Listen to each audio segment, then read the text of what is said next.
Imagine your customer service team is just drowning. Thousands of queries hitting the lines, response times are climbing, and the support costs, they're getting out of control. Yeah, a familiar picture for many. But now imagine solving that with real intelligence, not just basic automation.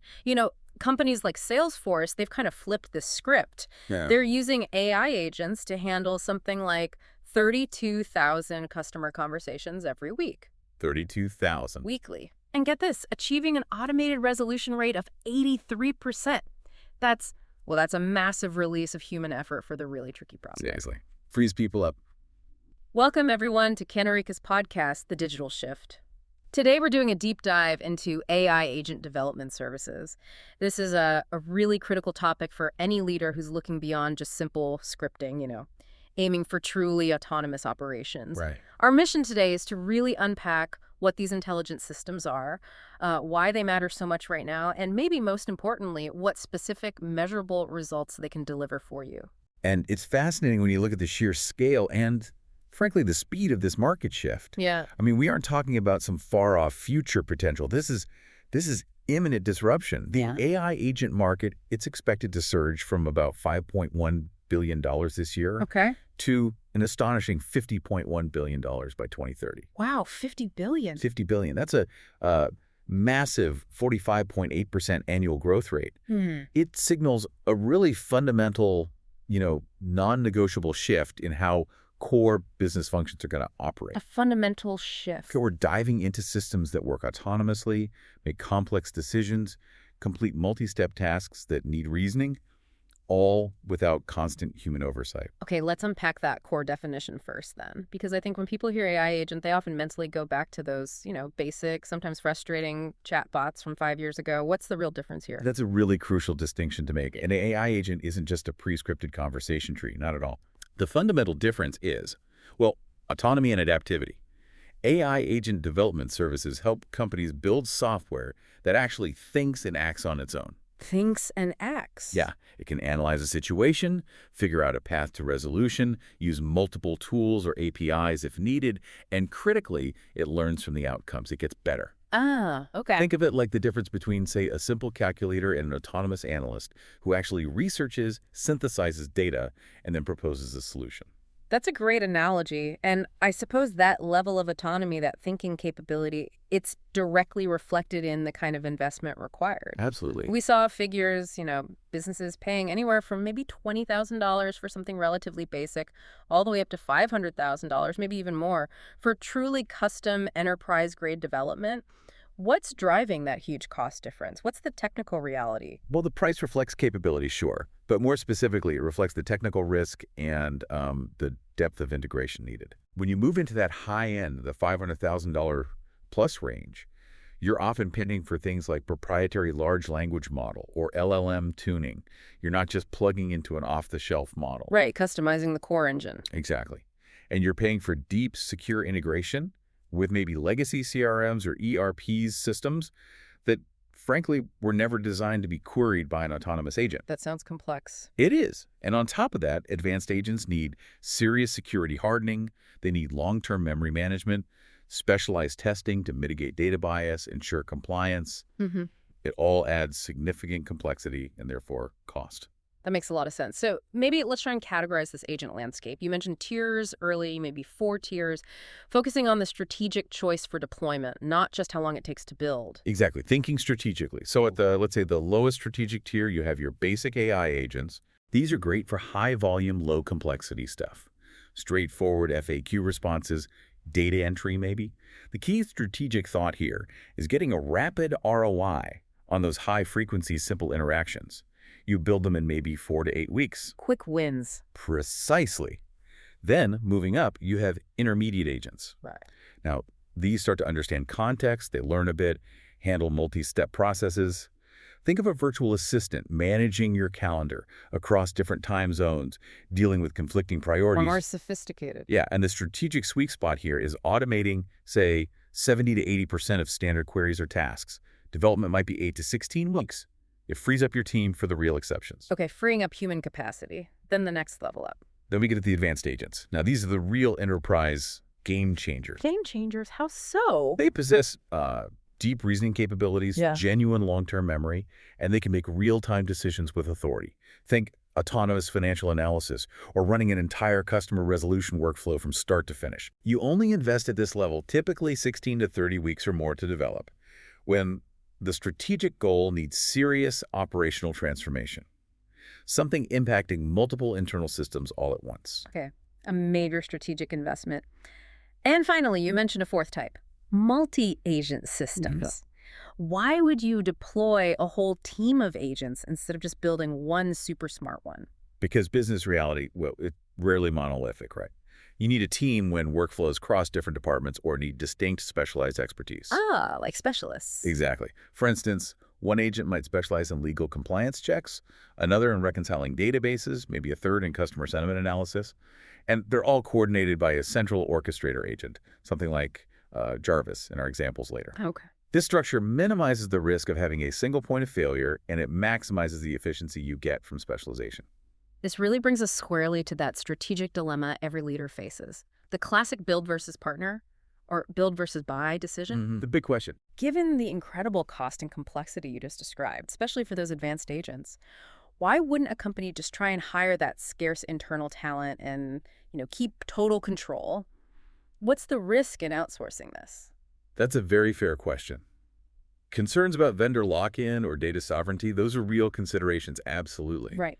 However, if we connect this back to the bigger picture, the often immediate need for operational improvement, partnering, or outsourcing addresses maybe 4 critical acceleration points for you. Okay, what are they? Well, first, the lack of internal AI expertise. It's a major blocker. Specialists in machine learning, NLP, system architecture, they are scarce, they're expensive, and honestly, they're difficult to retain long-term. True. The talent war is real. It really is. Second is time-to-market pressure. Let's face it, your competitors probably aren't waiting for you to spend 6 months staffing up a new ML department. Good point. Building that capability internally takes time, often many months. Outsourcing can accelerate that timeline immediately, often using proven frameworks for agentic AI. Hold on, you just used the term agentic AI. Can you just quickly clarify what that means? How is it different from just general AI? Oh, good question. Yes. Agentic AI refers specifically to systems designed with the capacity for autonomous action. That means planning, memory, and importantly, tool utilization. Dual utilization. Yes, the ability to decide which software tool or API it needs to use to complete a step in its task. It's the framework that lets the agent decide what to do next, without needing a human prompt. It moves AI from just being an answer generator to being a genuine problem solver. Got it. Problem solver, not just answer machine. Okay, back to the reasons for partnering. You mentioned 2. Right. Third critical pain point is complex integration. As we said, these agents need to connect seamlessly, securely with CRMs, ERPs, legacy databases. And messy stuff. The really messy stuff. Experienced partners, well, they've already solved these technical hurdles, probably many times over. That reduces your integration risk significantly. Okay. And the fourth? Fourth, outsourcing helps in avoiding past failures. Look, many businesses got burned by rigid first-generation chatbots or clunky RPA. Definitely heard those stories. Professional services bring structured, validated approaches, methodologies. This drastically cuts the risk of failure that comes with maybe poor planning or choosing the wrong tech stack. And this is where, we at Kanerika specialize. We focus on these agentic AI and machine learning solutions precisely to help companies bridge that skill gap quickly. Right. We help companies deploy using proven methods, letting you realize those transformative benefits much faster than trying the long, hard internal build process. So the advantages of potentially working with a partner seem clear. Potentially reduced development time, faster time to market, access to that specialized expertise. And you mentioned McKinsey research confirming tangible productivity gains with AI agents. But let's make this more concrete. Where does the rubber actually meet the road here? Let's move past the generics and look at specific applications, say, across different business functions. Absolutely. AI agents are solving real problems that used to just eat up resources. Take customer service. It goes way beyond just 24/7 support now. How so? Well, agents can analyze sentiment in real time. They can detect customer frustration, maybe even anger, and escalate based on that emotional urgency, not just waiting for certain keywords. And they maintain consistency across all channels. That's powerful. What about sales and marketing? Oh, the personalization can become almost frighteningly accurate. Agents handle lead qualification. They run personalized outreach campaigns. But here's something interesting. They can also serve as personalized sales coaches. Sales coaches, how does that work? Imagine an AI agent running practice sales scenarios with a rep, and then customizing the next training session based entirely on that rep's unique performance data pulled right from the CRM. Tailored coaching on demand. Wow, okay. That's next level. What about the back office? Say, human resources. Huge efficiency gains there. Recruitment automation is a big one, screening thousands of resumes almost instantly, helping schedule interviews. Also handling all those instant policy queries, what are the vacation rules, or explaining benefits details, takes a load off HR staff. I can see that. In operations and supply chain, that feels like a prime area. Definitely. The impact translates directly into physical savings sometimes. Agents can automate really complex inventory management, like automatically triggering sophisticated reorders, based not just on stock levels, but on sales velocity, predictive demand forecasts. And they also tackle dynamic route optimization for deliveries. That demonstrably cuts fuel costs and improves delivery times, adapting in real time. Tangible savings there. Okay, last one. Finance and accounting seems critical. Absolutely transformative here, Sure. especially around compliance and accuracy. Agents handle complex invoice processing, doing things like three-way matching the purchase order, invoice, and receipt in minutes instead of days. Minutes versus days. Exactly. And critically, they perform sophisticated fraud detection. They can spot unusual transaction patterns that might operate just outside what a human would normally catch, finding needles in haystacks. Okay, so the applications are broad and deep. Now, for the leader listening who's thinking, okay, I'm ready to explore this, let's refine that development roadmap. Instead of just listing generic project phases, maybe we focus on the key strategic challenges that are unique to deploying these sophisticated AI agents. Yeah, that's a much better way to frame it for practical purposes. The first big challenge is definitely defining the agent strategy and selecting the right tool set. Strategy and tools. Right. This is where you determine the specific goal. Is it cost reduction? Is it customer experience? Is it speed? Then assess feasibility and crucially select the core technology framework. Are you using something like LangChain or Microsoft AutoGen or Crew AI? Or maybe a specialized platform? Making sure the agent is built with the right tools for its specific job is fundamental. Okay, strategy and tools first. What's challenge number 2? Challenge 2 is integration architecture and security audits. This is often the painful part we talked about earlier. The messy middle. Exactly. You have to map out all the complex interaction pathways between the agent and your existing systems. And you absolutely must guarantee the agent can access the APIs and data it needs securely. This phase demands rigorous security audits to ensure the system doesn't create new vulnerabilities, especially with sensitive customer or financial data. Security is paramount. Got it. Challenge 3. The third challenge involves model training, tuning, and bias mitigation. This is different from standard software. AI agents, especially those using LLMs, need careful validation. How so? Well, you need to ensure the underlying language model is tuned for your specific business language, your jargon, your context, and critically, you have to constantly check and mitigate biases in its outputs. You don't want an agent making unfair decisions in hiring or lending or customer treatment because of biases learned from the data. Right, ethical AI in practice. And the final challenge. The final, and sometimes overlooked challenge, is continuous monitoring and managing model drift. Model drift? Yeah. An AI agent's performance isn't static. It can degrade over time as the real-world data it interacts with changes.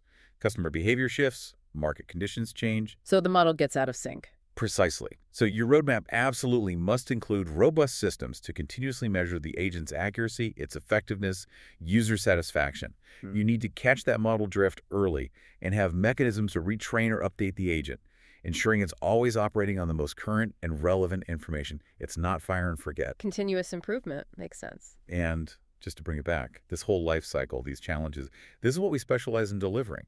Custom agent solutions across the enterprise. We don't just build them. We focus heavily on ensuring they meet the highest standards for reliability, for security. That's why we maintain certifications like CMMI Level 3, ISO 27001, and SOC 2. And we at Kanerika partner closely with tech leaders like Microsoft and Databricks to bring the latest innovations to our clients. And you mentioned some specific purpose-built agents earlier. This is where it gets really interesting, I think. Yeah, applying this to solve very specific bottlenecks. Like you mentioned, Alan, an agent that summarizes long legal contracts. Exactly. Alan takes dense legalese and turns it into actionable insights for busy executives who just don't have time to read 100-page documents. That's incredibly useful. Yeah. And Susan? redacting sensitive data. Right. Susan handles the painstaking, critical task of redacting PII, personally identifiable information from documents, to ensure compliance with regulations like GDPR in Europe or HIPAA here in the US. Accuracy is vital there. Absolutely. And Mike checks for math errors. Mike double-checks complex financial spreadsheets, reports, invoices, looking for mathematical errors, formatting inconsistencies, things human fatigue can easily miss, but which can be costly. Eliminating human error on tedious tasks. And Jarvis orchestrates all this. Jarvis is the conductor. In those complex multi-agent setups we talked about, Jarvis acts as the central coordinator, routing tasks to the right specialized agent, Alan for summaries, Susan for redaction, Mike for checks, and making sure the whole workflow runs smoothly across departments. Fascinating examples of specialized roles. So, wrapping this all up, what does this really mean for you? The big takeaway is that the shift to agentic AI, it means the goal isn't just about, say, cutting costs by 10%. It's not just incremental improvement anymore. It's bigger than that. Much bigger. It's about unlocking a level of operational transformation that fundamentally resets the industry benchmark for speed, for accuracy, for efficiency. Think about the hard data we're seeing. Yeah. Companies using advanced agents are reporting average annual cost savings of $1.2 million in logistics operations alone. Or look at pharmaceutical firms using agents to manage complex research projects, seeing a 30% reduction in project timelines. Those are significant impacts. They really are. So the final question, the provocative thought maybe, is this.